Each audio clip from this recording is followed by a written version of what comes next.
L'ho sentito anche questa mattina, ci sentiamo spesso in questo periodo. L'ho ringraziato innanzitutto per questo primo segnale incoraggiante per i comuni e gli ho anche chiesto di continuare a dialogare, perché se il dialogo porta a questi risultati significa fare buona politica. Il ministro?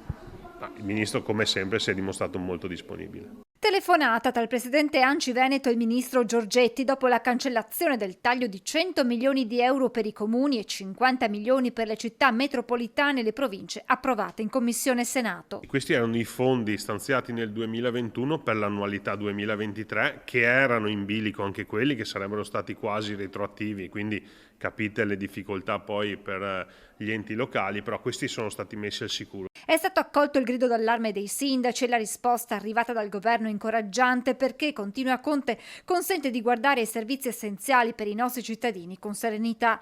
Un primo passo, ma il dialogo e soprattutto le richieste degli enti all'esecutivo continuano. Adesso, sempre attraverso il dialogo e il confronto con il governo, lavoriamo per le future annualità, quindi 2024-2025, perché ovviamente la nostra programmazione si sviluppa nel triennio e abbiamo bisogno di garanzie.